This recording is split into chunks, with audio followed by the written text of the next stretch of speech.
बिस्मिल्लाहिर्रहमानिर्रहीम, अस्सलाम वालेकुम। खेलों की खबरों पर तबसरा और तज्जियों से स्कोर के एक और प्रोग्राम के साथ सैयद याह्या हुसैनी आपकी खिदमत में हाजिर है। कोरोना वायरस की वजह से खेलों की दुनिया की खबरें मंजर आम पर आएँ या ना आएँ, बैनुल-अक़वामी सतह पर खेलों के मुकाबले हों या ना हों, लेकिन पाकिस्तान क्रिकेट एक बार फिर इस वक्त हेडलाइंस की जीनत बना हुआ है। पाकिस्तान क्रिकेट में पै दर पे आने वाले कुछ अहम बातों ने एक बार फिर दुनिया को पाकिस्तान क्रिकेट की जानिब मुतवज्जे कर दिया है।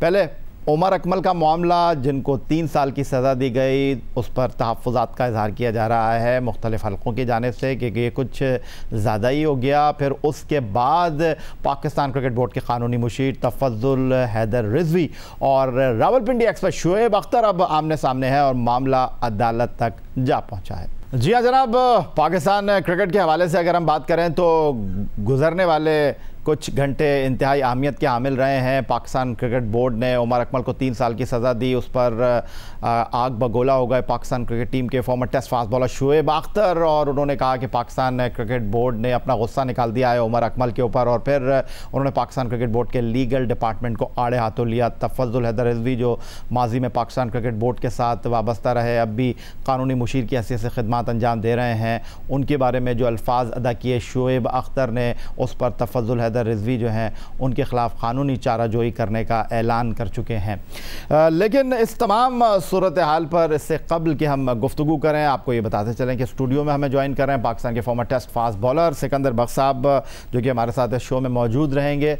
खुशामदीद कहेंगे सिकंदर बख्श साहब आपको। और सिकंदर बख्श साहब के साथ जनाब और भी हमारे आज मेहमान होंगे जो इस शो का हमारे साथ हिस्सा होंगे। पाकिस्तान क्रिकेट बोर्ड के साबिक सरबराह खालिद महमूद साहब को हम खुशामदीद कहेंगे। खालिद महमूद साहब, आपका बहुत शुक्रिया कि आपने हमारे शो के लिए वक्त निकाला। बहुत मेहरबानी। और खालिद महमूद साहब के साथ जनाब हमारे साथ इस शो का हिस्सा होंगे advocate supreme court of Pakistan Shegan Ejaz साहब। आपका भी बहुत शुक्रिया शेगान एजाज साहब कि आपने हमारे शो के लिए वक्त निकाला है। गुफ्तगू की शुरुआत के कबल इसके कि मैं करूं, कुछ बात कर लेते हैं उमर अकमल के हवाले से। और उमर अकमल के हवाले से मामला कुछ इस तरह है कि उमर अकमल ने पाकिस्तान क्रिकेट बोर्ड को जो जवाब दायर किया है उसकी अगर मैं बात करता हूं तो पाकिस्तान क्रिकेट बोर्ड ने 15 फरवरी 2020 की शाम को होने वाले वाक़े पर अपने तहफ़्फ़ुज़ात का इज़हार किया था।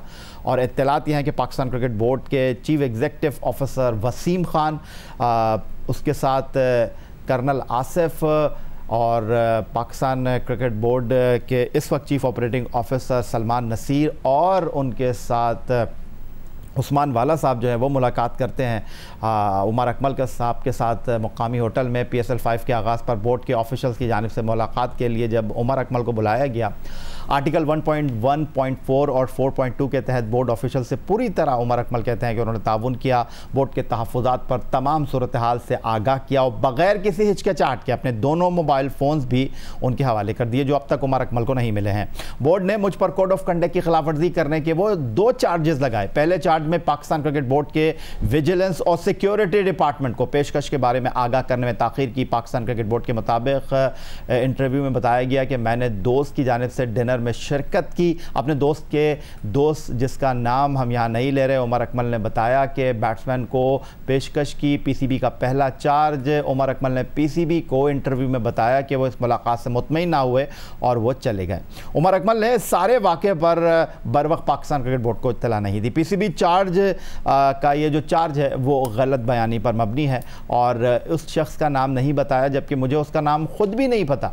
फिर उमर अकमल का जवाब, मेरे पास इस शख्स का नाम छुपाने की कोई वजह नहीं थी। उमर अकमल का जवाब, जब मशकूक शख्स ने मुझसे पाकिस्तान सुपर लीग की तैयारियों पर सवाल किया तो मैं डिनर छोड़कर चला गया। उमर अकमल का जवाब, मुझे कोई पेशकश नहीं हुई, इस मामले पर रिपोर्ट भी नहीं की इसी वजह से। उमर अकमल ने जवाब दिया कि मैंने माजी में पाकिस्तान क्रिकेट बोर्ड को होने वाली पेशकशों के बारे में आगाह किया है, करता रहा हूँ। उमर अकमल का जवाब के दूसरे चार्ज मुबैना बुकी से मुलाकात का इल्ज़ाम लगाया गया जिसका मैंने इंटरव्यू में नहीं बताया। उमर अकमल का जवाब था कि मुबैना बुकी मेरे करीबी अजीज़ का जानने वाला है, मुलाकात में निजी और ख़ानदानी मसले पर बात हुई। उमर अकमल का जवाब था कि माजी में मुझसे मुतालिक बोर्ड में होने वाले मामले को मीडिया की जीनत बनाया जा चुका है। उमर अकमल का जवाब था कि माजी के तल्ख तजुर्बात की वजह से मैंने ख़ानदानी मसले पर होने वाली मुलाकात को अफशा नहीं किया। उमर अकमल का जवाब था कि मुलाकात में मुबैना सट्टेबाज से मेरी मदद के लिए कुछ तलब किया गया जिस पर मैं समझ गया कि यह फिक्सिंग का मामला है, इसलिए मैं पीछे हट गया। उमर अकमल ने बताया कि उसने फ़ौरन बाद मुलाकात को ख़त्म कर दिया। उमर अकमल ने ये सारी बातें पाकिस्तान क्रिकेट बोर्ड को अपने जवाब में दी हैं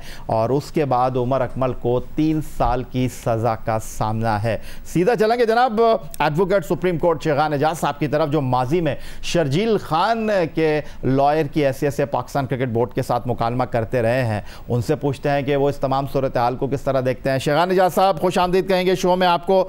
आप माजी में इसी तरह की प्रोसीडिंग को हैंडल करते रहे हैं और पहले आपके जो क्लाइंट शर्जील खान साहब थे, जिन पर यह इल्ज़ाम था कि पाकिस्तान सुपर लीग सीज़न 2 2017 में उन्होंने पेशावर ज़ल्मी के ख़िलाफ़ इस्लामाबाद यूनाइटेड के तरफ से खेलते हुए 2 डॉट बॉल खेली थी। वो मैं पहले आपको दिखा देता हूँ, फिर आपकी तरफ आता हूँ। आपको दिखाते हैं जनाब किस तरह 2 डॉट बॉलें खेली थी शर्जील खान ने और उसके बाद उनको 2.5 साल की सस्पेंडेड सज़ा हुई थी और अब वो एक बार फिर पाकिस्तान क्रिकेट में वापस आए हैं। जी हाँ जनाब, शर्जील खान रंगे हाथों पकड़े गए, फिर उन्होंने पाकिस्तान क्रिकेट बोर्ड से माफ़ी मांगी। अब वो पाकिस्तान सुपर लीग में कराची किंग्स से खेल भी गए हैं और अब बातें हो रही हैं कि उनको पाकिस्तान टीम में वापस लाना चाहिए। शेगान एजाज साहब, सीधा आपकी तरफ आऊंगा, क्या कहेंगे उमर अकमल के इस तमाम वाक़े के ऊपर, सजा के ऊपर? उमर अकमल को जो सजा दी गई है, जो 3 साल की सजा है, वो माजी में जो सजाएं दी गई हैं नॉन डिस्क्लोजर के लिए या फेलियर टू रिपोर्ट के लिए, उस लिहाज से बहुत सख्त है। हमने देखा मोहम्मद इरफान को नॉन डिस्क्लोजर के लिए 6 माह की सजा दी गई। इसी तरह मोहम्मद नवाज को जो सजा दी गई वो 2 माह की थी।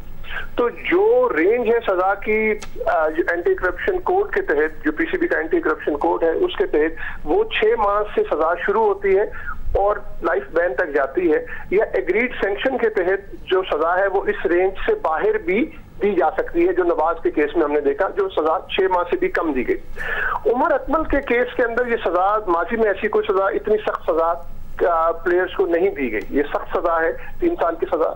थोड़ा सा यहाँ पे ये देखना जरूरी है कि उमर अकमल के केस के अंदर एंटी करप्शन ट्रिब्यूनल जो है वो कॉन्स्टिट्यूट नहीं हुआ। इसका मतलब ये है कि उमर अकमल ने शो कॉज नोटिस का जवाब तो दिया, लेकिन जब उमर अकमल को नोटिस ऑफ चार्ज यानी प्रॉपरली उसके खिलाफ एलिगेशन सामने आए जिसका जवाब देना था, वहां पे थोड़ा सा लीगली केस को मिस हैंडल जरूर किया गया, क्योंकि अगर वहां पे उन चार्जेस को डिनाई किया जाता तो एंटी करप्शन ट्रिब्यूनल बन जाता, और वो डिनाई ना इस केस में नहीं किया। उनका केस सीधा डिसिप्लिनरी पैनल को चला गया जिसने सजा दी। यहाँ पे अगर चार्जेस को डिनाई करते तो ट्रायल पूरा एंटी करप्शन ट्रिब्यूनल कॉन्स्टिट्यूट होता और चलता, लेकिन इस केस के अंदर केस सीधा जो है सजा के लिए चला गया। वो सिर्फ उसी केस में करना चाहिए था अगर एग्रीड सैंक्शन की पीसीबी के साथ उमर अकमल की कोई बातचीत 5.1.12 जो क्लॉज है उसके तहत चल रही होती और उसके तहत ये सजा तय हो जाती कि 6 माह सजा हो। तो यहाँ पे ये सजा जो है ये नहायत सख्त लगती है और थोड़ा सा लगता इस तरह है कि उमर अकमल शायद एग्रीड सैंक्शन वाली चीज पे किसी पे भरोसा करके रहा और उसको लगा ऐसे कि जो बात उसको की गई शायद वो पूरी ना की गई। ठीक है, इस पर तफज़ुल अदर रिजवी साहब का क्या मौक़िफ़ था वो भी हम आपके साथ शेयर करेंगे, लेकिन इस वक्त खालिद महमूद साहब की तरफ चलूँगा जो पाकिस्तान क्रिकेट बोर्ड के साबिक़ सरबराह हैं और माजी में कई हंगामा खेजियों के चशमदीद गवाह रहे हैं।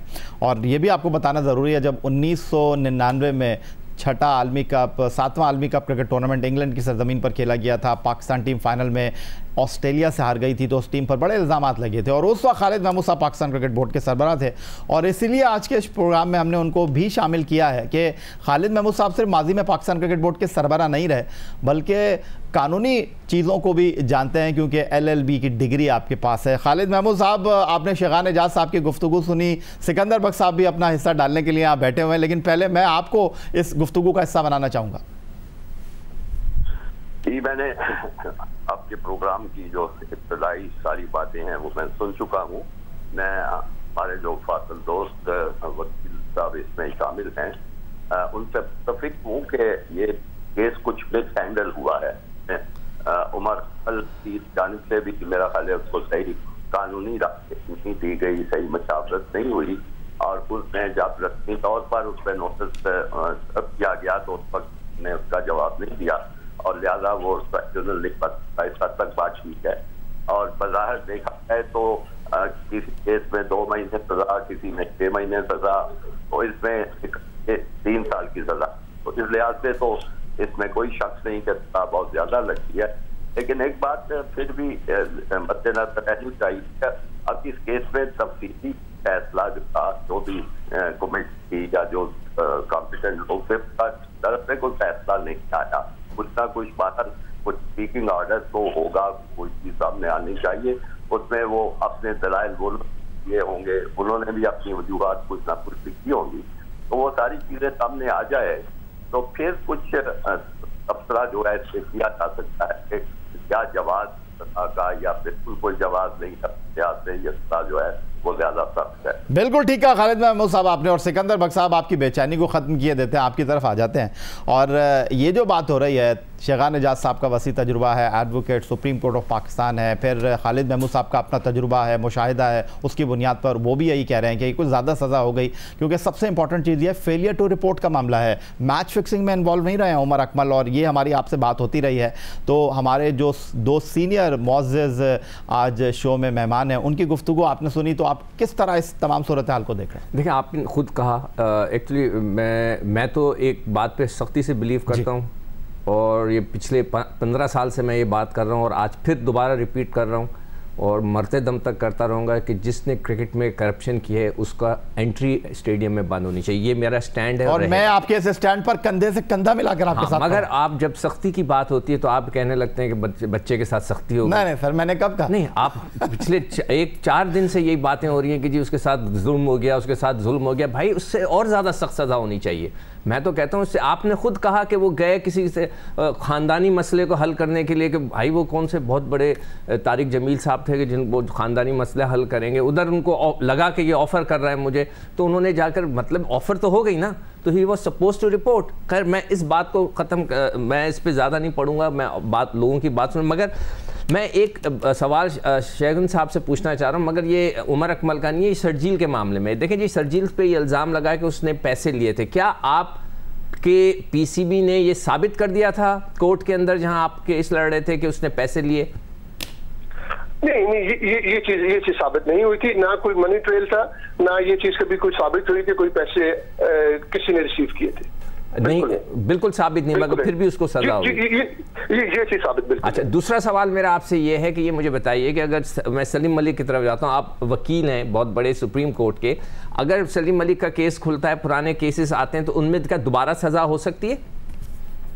देखिए, उसमें तो क्योंकि सलीम मलिक के केस के अंदर तो जाहिर है, अब क्योंकि वो पहले लाइफ बैन हुआ और वो बातचीत बाद में तो खत्म भी हो गया वो, तो दोबारा सजा में तो ये है कि अब आगे कोई असाइनमेंट ना हो, यानी उसमें तो बात ये होगी ना कि और वैसे वो दोबारा खुलना देखना पड़ेगा, क्योंकि वो एक चीज अगर पास्ट एंड क्लोज ट्रांजैक्शन है, एक केस मुकम्मल हो गया, तो वो अब किस तरह खुल सकेगा अगर वही चीजें हैं, अनलेस कि कोई नई चीज सामने आए या कोई नया एलिगेशन है। नहीं, वो अगर मलिक साहब आके खड़े हो जाएं और कहना शुरू हो जाएं कि जी इसने मेरे साथ ये किया, इसने मेरे से पैसे लिए, इसने मुझसे पैसे दिए, ये लड़के सारे इसमें शामिल थे, तो क्या दोबारा उस पर हो सकती है इन्वेस्टिगेशन? मैं लीगल पॉइंट से पूछ रहा हूँ। उसमें बड़ा प्रॉब्लम आएगा, उस इन्वेस्टिगेशन में प्रॉब्लम आएगा, क्योंकि वो तो बहुत पुरानी चीज है। अच्छा। उसके अंदर ये पहले 15 साल 20 साल की खामोशी क्यों रही, अब इस स्टेज पे ये बातें बताने का मकसद क्या है, और उनकी बात आगे से कोरॉबरेट कौन करेगा, तो उसमें प्रॉब्लम आएगा, उसको साबित करना बहुत मुश्किल होगा। अच्छा, साबित करना मुश्किल होगा, लेकिन सबसे अहम पहलू यह है कि खालिद महमूद साहब, मुअज़्ज़िज़ चेयरमैन पाकिस्तान क्रिकेट बोर्ड, हमारे साथ मौजूद हैं। और खालिद महमूद साहब, जो justice retired Abdul Qayyum inquiry हुई थी, उसमें आपका भी जवाब था, वो हम आपको दिखाएंगे। लेकिन फ़िलहाल हम आपको ये दिखा रहे हैं कि जियो न्यूज़ के प्रोग्राम आज शाहज़ेब खानज़ादा में सलीम मलिक साहब ने शाहज़ेब खानज़ादा के साथ जो गुफ्तगू की है वो हम आपको दिखाते हैं, फिर उसके बाद खालिद महमूद साहब की तरफ चलते हैं। सब टीम में क्या हो रहा था? अगर आप कह रहे हैं कि आप जीत रहे थे और आप सिर्फ जीतने के लिए खेलते थे, तो आपके खिलाफ सब बात क्यों कर रहे थे? टीम के मैनेजर भी क्यों कह रहे थे कि सब हो रहा था? ऑब्वियसली टीम पॉलिटिक्स ही, मैं आपको बता रहा हूँ, उस वक्त लड़ाई थी 2 ग्रुप की। वकार और वसीम दोनों कप्तान बनना चाह रहे थे। जो दुनिया का इस वक्त पाकिस्तान के सबसे समझदार थे, आरिफ अली खान अब्बासी, उन्होंने उठा के मुझे कप्तान बनाया और उन्होंने कहा कि तुम इसको संभाल लोगे। मैंने कहा जी कोशिश करूंगा। और ये तो मैं हमेशा जिक्र करता हूं, जब मैं ओवर्स देने के लिए जाता था, ना मेरे से वकार बॉलिंग का बात करता था, ना वसीम वकार करता था, और मैं दोनों को एक ही चीज कहता था कि उसने तो 5 आउट करने हैं उधर से, तुम मेरे से बात तुम करो ना करो, तुम्हारा दुनिया में नाम है। यही चीज मैं उसको कहता था, और दोनों तीसरे बॉलर की बारी नहीं आती थी। उस वक्त उनको समझ आई ग्रुपों को कि यार ये तो पक्का होने लगा है, ये तो सारी सीरीज जीत गया है। फिर ये सब इकट्ठे हुए, फिर मेरे खिलाफ मुहिम चली। राशिद लतीफ़ ने आप पर और भी बहुत ज़्यादा इल्ज़ामात लगाए हैं। चेक्स वो बुकीज के मुख्तलिफ जगह पे पब्लिश हुआ कि वो दिखाते रहे कि वो आपके नाम पर थे। साथ ही उस टॉस के हवाले से जिसका आप जिक्र कर रहे हैं, उसमें उन्होंने कहा कि उन्होंने आपको कन्विंस कर लिया था टॉस के हवाले से, मगर आपने उसके बावजूद उल्टा फैसला किया, पाकिस्तान वो मैच हारा क्योंकि आपने वो मैच फिक्स किया हुआ था। देखें बॉस, बात सुने, ये कप्तान की मर्जी होती है। मैं समझता था उस वक्त कि हमें बारी लेनी चाहिए, तो मैंने वो डिसीजन लिया। मेरा वाइस कैप्टन उस पर एग्री नहीं कर रहा था, पर टीम मैंने लड़ानी थी ना, अंदर कप्तान लड़ाता है ना टीम। तो आपसे अच्छे भी डिसीजन होते हैं और बुरे भी होते हैं। सलीम मलिक साहब क्या कह रहे थे? आज शाहज़ेब खानज़ादा में शाहज़ेब खानज़ादा के साथ गुफ्तगू करते हुए एक क्लिप हमने आपके साथ शेयर किया। खालिद महमूद साहब की तरफ चलूँगा। खालिद महमूद साहब, 1999 वर्ल्ड कप में आप पाकिस्तान क्रिकेट बोर्ड के सरबराह थे और टीम फाइनल तक पहुंची, लेकिन फिर हार गई और उसके बाद टीम पर बड़े सवालात उठे, इल्ज़ामात लगे।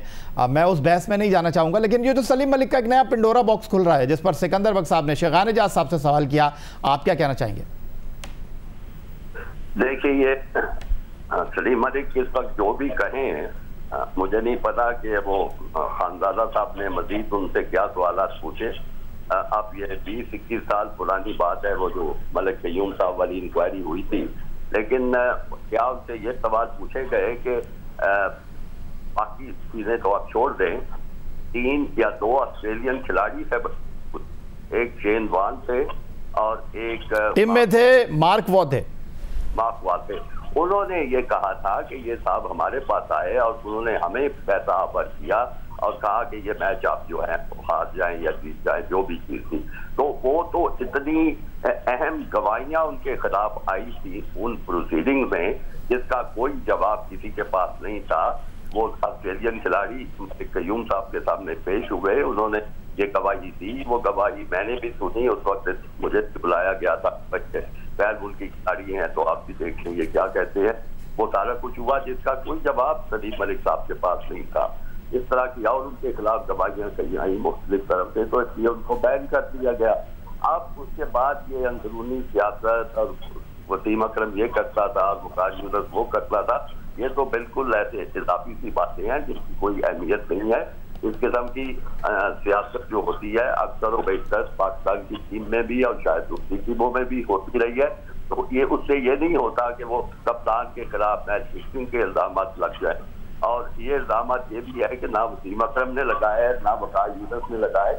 ये आपको पता है, ये राशिद लतीफ़ ने सबसे पहले बात की थी और मैं इसको कॉम्प्लीमेंट करता हूँ कि उसने उस जुर्रत का मुजाहरा किया, ये बात कर दी और वो बात के नतीजे में ये मसला सामने आ गया। इसलिए मुझे किसी तरह का भी सलीम मलिक के मामले में कोई शक व शुबा नहीं है। जब उसको जो सजा हुई थी, जो बैन हुआ था, रह गई बात के वो जो बात में वो बैन हट गया था, वो किसी लोअर कोर्ट में गालबन को पिटीशन हुई और क्रिकेट बोर्ड को चाहिए था कि उसमें वो पार्टी बनते और उसमें पूरी जो गवाहियां थी वो उसके बारे में कोर्ट को बताते। कहा एक हाई कोर्ट के जज का फैसला या फतवा जो भी कह लें, ठीक है, वो प्रोसीडिंग की नौयत दूसरी थी, लेकिन उसको कोई छोटा कोर्ट जो था, सिविल कोर्ट जो है, वो कैसे उसको खत्म कर सकता था। ये गहरा कानूनी मसला है, लेकिन मेरा ख्याल जो था वो एक वाज़ेह केस है जो खत्म हो चुका है। अब जो मर्जी कहते रहे, ये क्रिकेट बोर्ड की पॉलिसी है कि वो 0 टॉलरेंस कहते कहते अगर फिर उनको भी वापस ले आना चाहते हैं तो वो एक ट्रेजेडी होगी। ठीक है, खालिद महमूद साहब हमारे साथ मौजूद हैं स्टूडियो में। हमारे साथ पाकिस्तान के former test fast bowler Sikandar Bakhsh साहब और सुप्रीम कोर्ट के एडवोकेट शेगान एजाज साहब लाहौर से टेलीफोन लाइन पर हमारे साथ मौजूद हैं। मजीद गुफ्तगू करेंगे शुएब अख्तर, तफद्दुल हैदर रिजवी का मामला क्या है और पाकिस्तान क्रिकेट बोर्ड ने इस तमाम सूरत हाल पर क्या कहा है, ये भी बात करेंगे, लेकिन एक ब्रेक के बाद।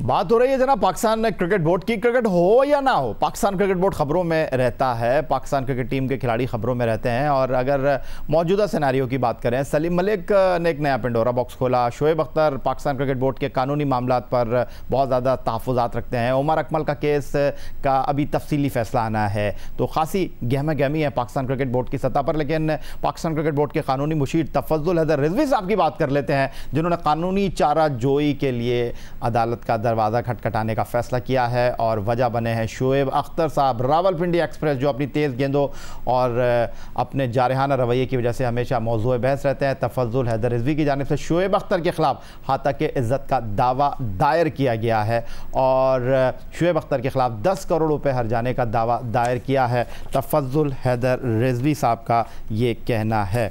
उसके साथ जनाब साइबर क्राइम एक्ट के तहत कार्रवाई के लिए FIA को भी दरख्वास्त दे दी है। तफज़्ज़ुल हैदर रिजवी साहब कहते हैं शुएब अख्तर के इल्ज़ाम झूठे हैं, गैर ज़िम्मेदाराना बयान से साख को नुकसान पहुँचा। बैरून मुल्कों में भी शुएब अख्तर के ख़िलाफ़ केस दायर करूँगा, ये कहते हैं तफज़्ज़ुल हैदर रिजवी साहब। पाकिस्तान क्रिकेट बोर्ड का भी लीगल डिपार्टमेंट और क़ानूनी मुशीर तफज़्ज़ुल हैदर रिजवी के ख़िलाफ़ ज़बान पर शदीद रद्द अमल। शुएब अख्तर ने जो कहा वो गैर मुनासिब और हतक आमेज़ है।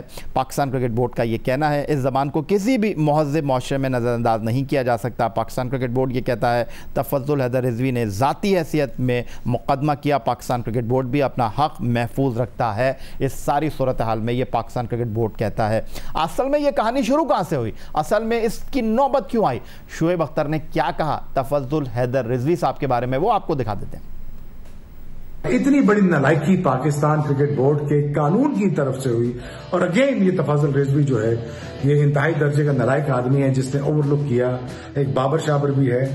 ये वो नालायक डिपार्टमेंट है जिसकी वजह से PCB को ये आप टाइम देखना पड़ रहा है और इंतहाई दर्जे का गिरा हुआ और बहुत ही नालायक डिपार्टमेंट है। इसमें खास तौर पे मैं जो नाम लेता हूँ तफज़्ज़ुल रिजवी है, वो एक पता नहीं कहाँ से वो आ जाता है और तलकात उसके बड़े अच्छे हैं, वो कहीं ना कहीं से घुस के आ जाता है और फिर 10-15 साल से वो PCB के साथ लगा हुआ और माशाल्लाह कोई ऐसा केस नहीं है जो वो हारा नहीं है अभी तक। शुएब अख्तर तो कह रहे हैं वो कोई ऐसा केस नहीं है जो हारे नहीं है, लेकिन तफज़्ज़ुल हैदर रिजवी साहब ने जो कानूनी नोटिस भेजा है शुएब अख्तर साहब को, उसमें लिखा हुआ है कि 99% उनकी जीत का रेशो है। और इस बारे में मैंने जब तफज़्ज़ुल हैदर रिजवी से गुज़िश्ता रात रब्ता किया कि आपको हम अपने शो में ऑनलाइन आना चाहते हैं, आपसे बात करना चाहते हैं, तो उन्होंने बड़े तहम्मुल से मेरी बात सुनी और उन्होंने कहा कि हुसैनी साहब अब मामला अदालत में है तो मैं अदालत में ही जाके अब सारी बात करूंगा, मुझे बड़े फ़ोन आ रहे हैं टेलीविज़न से कि आप बात कर लें। उन्होंने कहा इस बारे में अगर आप सलमान नसीर जो कि पाकिस्तान क्रिकेट बोर्ड का लीगल मामलात को देखते हैं उनसे बात कर लें तो ज़्यादा मुनासिब होगा। सीधा चलूँगा शेखान एजाज साहब की तरफ, सुप्रीम कोर्ट ऑफ पाकिस्तान के एडवोकेट हैं। शेखान एजाज साहब, पाकिस्तान क्रिकेट बोर्ड के साथ आपका माजी में बड़ा एक्सपीरियंस रहा है, लीगल डिपार्टमेंट के साथ जब आप शर्जील का केस डिफेंड कर रहे थे, तो आप इस तमाम सूरत हाल पर क्या कहेंगे? देखिए, इसमें देखने की बात यह है कि जो वकील होता है वो क्लाइंट का जो केस होता है वो आर्ग्यू करता है और क्लाइंट की इंस्ट्रक्शंस के मुताबिक करता है। तो जो यानी इस केस में जो क्रिकेट बोर्ड कहेगा अपने वकील को, वही जो रिलीफ वो चाहते हैं उसके मुताबिक ही वकील आर्ग्यू करेगा।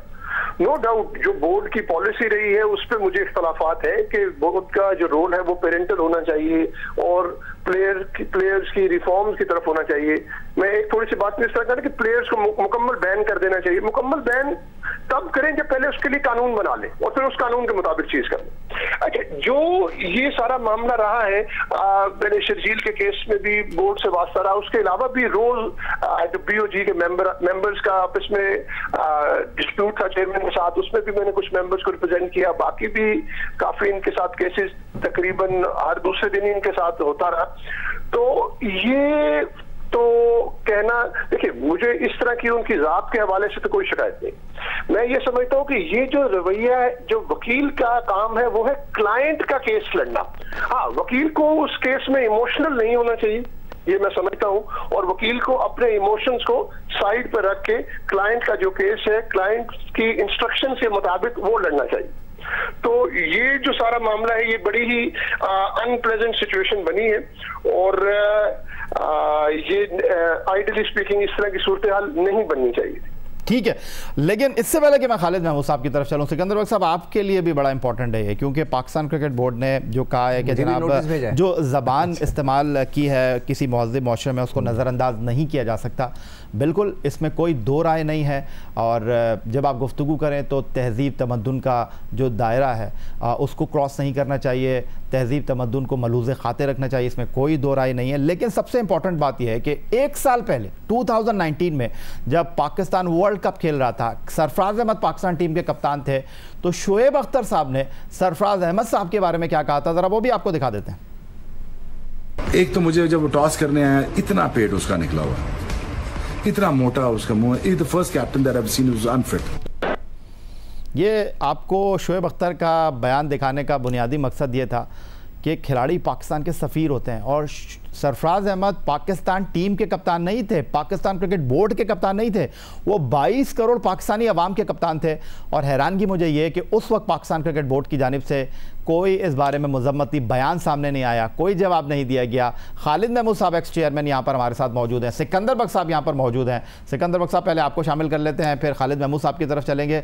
क्या आपके लिए हैरान कुन नहीं है कि सरफराज के बारे में तो बिल्कुल खामोश रहा पाकिस्तान क्रिकेट बोर्ड, कोई मजम्मती बयान जारी नहीं हुआ? नहीं, ये यूट्यूब का बयान है इनका। सॉरी, ये जो क्लिप दिखाई है, जी जी जी बिल्कुल। देखिए, यूट्यूब का मसला ये है कि नहीं, वो भी यूट्यूब था जो आपको दिखाया था। यूट्यूब का मसला ये है कि वहाँ पे पॉपुलैरिटी लेने के लिए, फैंस लेने के लिए यू हैव टू, मुझे लग रहा है कि थोड़ी सी लूज टॉक करनी पड़ती है। वो ये भी इतना अच्छा स्टेटमेंट नहीं, पाकिस्तान टीम के कप्तान के बारे में आप इस तरह बात बिल्कुल नहीं कर सकते। मैं कहता हूँ उनको मुज़म्मती बयान नहीं आना चाहिए था, उनको क्रिकेट बोर्ड को बिल्कुल स्टेप इन करना चाहिए था कि भैया क्या आपने बोला हमारे कप्तान के लिए, उसके ऊपर भी वो खुद जिस तरह के यहाँ पर वो उन्होंने बयान दिया है रिजवी साहब के लिए, रिजवी साहब के लिए भी उन्होंने काफ़ी सख्त अल्फाज इस्तेमाल किए जो कि मेरे ख्याल से नहीं करने चाहिए थे, बहुत ज़्यादा कर गए। चलें, वो उनका हो सकता है कोई पर्सनल आपस में, अगर जो अभी जो शेजन बात कर रहे थे कि जो इमोशनल नहीं होना चाहिए किसी वकील को, तो मैंने आज तक तफस्सुल रिजवी साहब से, मैंने जब मैं इंडस में था बहुत मैंने उनसे टेलीफोन पे बात की है अपने प्रोग्राम से, कभी भी वो इमोशनल नहीं होते, बड़े कूल एंड कामली बात करते हैं। मगर उनका बिल्कुल सही है इन सारे वकीलों की बात कि जी जो क्लाइंट कहता है वो करते हैं, तो क्लाइंट की लाइन को वो टो करते हैं। तो उसमें जो है थोड़ा शोएब अख्तर जो है वहाँ पर जज्बाती हो गए और बोल दिया, और उसकी बेसिक वजह ये है कि जो ये यूट्यूब चैनल है इसके अंदर पॉपुलैरिटी लेने के लिए, यहाँ पर अपने फैंस बढ़ाने के लिए आपको थोड़ा सा इस किस्म की एग्रेशन दिखाना पड़ता है शायद, इसलिए कि मेरा तो कोई है ही नहीं YouTube channel. Pakistan cricket board ने क्या मुज़म्मती बयान दिया, खालिद महमूद साहब की तरफ अगर मैं चलूं, लेकिन उससे पहले आपको ये बताना ज़रूरी है कि पाकिस्तान क्रिकेट टीम के former test captain, test cricket में पाकिस्तान के लिए 10,000 रन बनाने वाले वाहिद खिलाड़ी यूनुस खान भी इस मामले में कूद पड़े हैं जनाब। और यूनुस खान ने जनाब अपने सोशल मीडिया पैगाम में ये कहा है कि शोएब अख्तर ने क्या सही और कड़वा सच बोला है, ये ऐसा सच है जिस पर समझौता नहीं किया जा सकता, ये यूनुस खान साहब कह रहे हैं। और क्रिकेट बोर्ड को चाहिए कि वो इस रिमार्क्स पर ईमानदारी दिखाए जो पाकिस्तान क्रिकेट और खिलाड़ियों की बेहतरी के लिए होगा। मैं शोएब अख्तर के साथ खड़ा हूँ। यूनुस खान पाकिस्तान क्रिकेट का फ़ख्र, पाकिस्तान क्रिकेट टीम के साबिक कप्तान ये कहते हैं, और पाकिस्तान क्रिकेट बोर्ड के साबिक चेयरमैन खालिद महमूद साहब इस तमाम सूरत हाल पर क्या तबसरा करना चाहेंगे? जी खालिद महमूद साहब। जी, बड़ी मेहरबानी जाहिया, आपके प्रोग्राम की बदौलत मुझे कौन क्या कह रहा है बहुत सी चीज़ों के बारे में मालूमात मिल रही हैं। सबसे पहले तो मैं जो शायदान साहब का है ये कहना कि ये क्लाइंट की हदायत के मुताबिक वकील केस लगता है, मैं थोड़ा सा उसमें इख्तिलाफ करना चाहूँगा। मेरा ख्याल है मैं शायदान साहब को जानता हूँ और मेरा ख्याल है वो भी मुझे जानते हैं। क्लाइंट की हदायत के मुताबिक ही चलना होता है, लेकिन जो एक अच्छा एडवोकेट है, जो अच्छा एक कानूनी माहिर है, वो क्लाइंट को एडवाइस करता है कि ये केस जो है इसमें ये स्ट्रेंथ है, इसमें ये कमजोरी है, इसलिए आप किस तरह चले, वो एडवाइस करता है क्लाइंट को। और उसके बावजूद अगर क्लाइंट कहे कि नहीं जी मैंने तो यही करना है, तो फिर चल पड़ता है। तो ये एक जरूरी फरीजा है जो किसी भी कानूनी माहिर को सर अंजाम देना पड़ता है। मुझे नहीं इल्म के किस हद तक हमारे वकला हज़रात ये काम करते हैं, आंखें बंद करके नहीं चल पड़ना चाहिए, कुछ ना कुछ इसमें उसको समझाना भी चाहिए। दूसरी बात, ये कानूनी माहिरी, ये शोएब अख्तर की जो बात है वो ज़बान सख्त है, लेकिन मुझे उसमें कोई फिर भी ये सरफराज के मामले में तो उसको बिल्कुल ऐसे बोलना चाहिए था। वो कहना ये चाह रहा है कि वो फिजिकली फिट नहीं है, ये बात किसी और तरीके से भी कही जा सकती थी।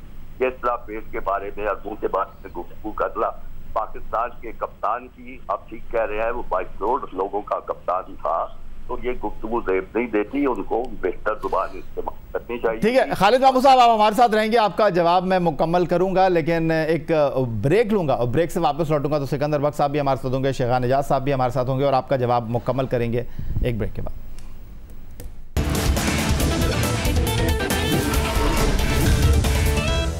बात कर रहे थे पाकिस्तान क्रिकेट बोर्ड के साबिक सरबराह खालिद महमूद साहब शोएब अख्तर और तफज़ुल हैदर रिजवी के मामले पर। जी खालिद साहब, अपनी गुफ्तगू जारी रखिएगा।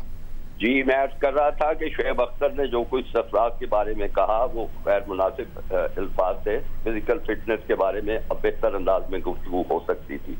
जहाँ तक उनका ये पाकिस्तान क्रिकेट बोर्ड के वकला के बारे में तबसरा है, देखिए शायगान भी यहाँ आपके साथ हैं। किसी वकील को अच्छा अगर कहा जा सकता है तो किसी वकील को बुरा भी कहा जा सकता है, उसमें कोई ऐसी मसले की बात नहीं है।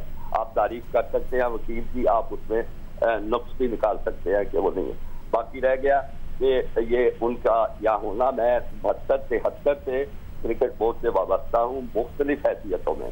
मैंने आज तक इतनी फौज जफर मौज वकीलों की बढ़ती हुई किसी क्रिकेट बोर्ड में नहीं देखी जितनी के पिछले चंद सालों से यहाँ नजर आ रही है। इसमें मौजूदा क्रिकेट बोर्ड को मैं इल्जाम नहीं दे रहा, ये कई सालों से ये सिलसिला चल रहा है। कई वकील हैं और पूरा शोबा है, और तफज़ुल रिजवी साहब उसके अलावा कानूनी मशीर हैं, वो भी बाहर से बैठे हुए हैं। और मुझे नहीं पता कि एक केस कौन से जीते गए। एक मशहूर केस जो इंडिया के खिलाफ हुआ था और जिसको पाकिस्तान को हर्जाना भी देना पड़ा, पूरी कास्ट भी देनी पड़ी, उसमें जो आने जाने के अखराजात थे, फिर उसके बाद पहले एक राय ली गई। मुझे समझ नहीं आती कि आपने इतने वकीलों की फौज रखी हुई है, तो फिर भी एक गालबन अंग्रेज वकील था जिससे ये मशावरत करके ये लीगल एडवाइस ली गई कि इंडिया के खिलाफ केस करना चाहिए या नहीं करना चाहिए। उसके भी बेशुमार अखराजात हुए, वो केस हारे, बड़ी शान शौकत से हारे। इंडिया को हमें हर्जाना भी देना पड़ा, वो भी काफी पैसे दिए गए। उसके अलावा ये आने जाने के इनके दौरों की तफसील देखें, किसी कराची के अखबार में इशाया हुई है, कुछ 70-80 लाख के अखराजात वो इनके कानूनी जो सरबराह है सलमान नसीर साहब, तालिबान उनके दौरों की तफसील लिखी हुई थी, इतने पैसे खर्च हुए थे। तो ये तो बेदरेक इनकी, देखिए जो जिस चीज का माहिर होता है वो चाहता होता है कि उसकी रोजी लगी रहे, मामला ऐसे चलते रहे, मुकदमात ऐसे होते रहे, वो उनको सुलझाने की कोई कोशिश नहीं करता। यकीनी तौर पे खास तौर पे जो वकील मुलाजिम है क्रिकेट बोर्ड में, उनका कोई तजर्बा नहीं है, मेरे ख्याल में किसी अदालती तजर्बा नहीं है, कोई उनको कुछ पता नहीं है, बस वो डिग्रियां लेके आ गए हैं, कुछ अंग्रेजी बोल सकते हैं। तो मैं तो सारे सिलसिले के खिलाफ हूँ, ये ऐसे होना चाहिए। रह गई तफज़्ज़ुल रिजवी साहब की बात, तो वो तो अंधाधुंध नोटिसबाजी के आती है, अंधाधुंध वो केस करने के आती है। एक जमाना था कि जब मैं क्रिकेट बोर्ड के मामला से नाखुश था और इस पे तबसरा भी किया करता था, तो एक नोटिस तफज़्ज़ुल रिजवी साहब ने मुझे भी भिजवा दिया था कि आपके खिलाफ हम दावा करेंगे। मुझे बड़ी खुशी हुई कि चलो दावा होगा तो दूध का दूध पानी का पानी होगा, और मैंने जवाब भेजा इनको कि जनाब बड़े शौक से दावा करें, मैं तैयार हूँ। उसके बाद ना कुछ दावा हुआ ना कुछ हुआ, क्योंकि बात ही ऐसी कोई नहीं। अगर आप कह रहे हैं कि क्रिकेट बोर्ड नहीं अच्छा चल रहा या कुछ। खालिद महमूद साहब हमारे साथ मौजूद थे, और शेगान एजाज साहब को भी शामिल कर लेते हैं। शेगान एजाज साहब, आप एडवोकेट हैं सुप्रीम कोर्ट ऑफ पाकिस्तान के। खालिद महमूद साहब की आपने गुफ्तगू सुनी, क्या कहना चाहेंगे? देखिए, बात खालिद साहब की बात से मैं बिल्कुल एग्री करता हूँ। खालिद साहब बिल्कुल दुरुस्त फरमा रहे थे। देखिए, बात यह है कि जो पीसीबी की मुख्तलिफ केसेस, जिस तरह इंडिया वाले केस का हवाला दिया, कारकर्दगी जो है उससे वो तो बहुत सी जगहों पर मुनासिब नहीं रही।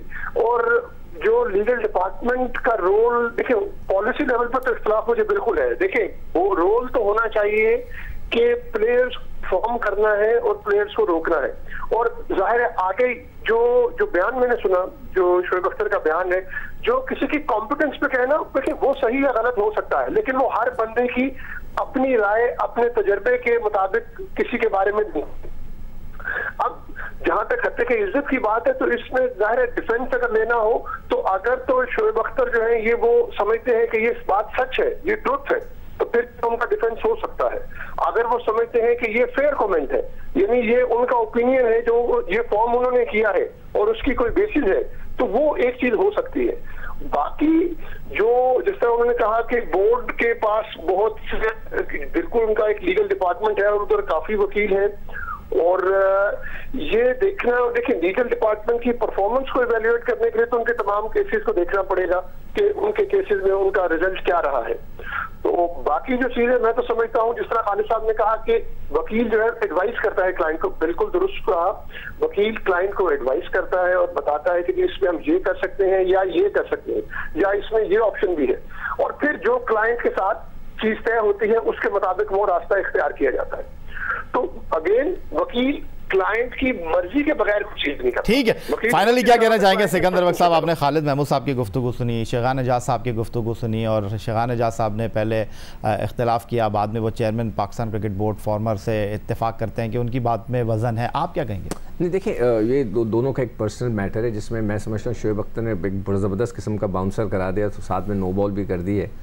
अब तफज़ुल, और आजकल आपको पता है नो बॉल पे फ्री हिट है, फ्री हिट है, वो आ गए लाइन में हुक करने के लिए। तो अब मज़ा आएगा, देखते हैं कि होता क्या है। It will be very interesting. ये दोनों का मुझे देखिए, मेरा कभी मतलब पीसीबी के साथ कोई कोर्ट का केस हुआ है नहीं, तो मुझे नहीं पता कि वो उनका नेचर क्या है।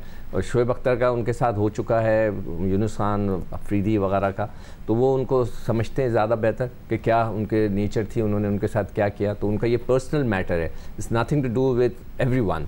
हम सब के साथ इसका कोई ताल्लुक नहीं है, उनका अपना ज़ाती एक एक्सपीरियंस है शोएब अख्तर का, जो कि वो उनके लिए कह रहे हैं। तो वो दोनों को अब वो मुकाबला हो रहेगा, हम बैठ के देखेंगे और यही होगा। ठीक है, बहुत शुक्रिया आपका सिकंदर बख्श साहब, बहुत शुक्रिया आपका former chairman Pakistan cricket board Khalid Mahmood साहब और advocate supreme court of Pakistan Shegan Ejaz साहब हमें आज के इस शो में ज्वाइन करने के लिए।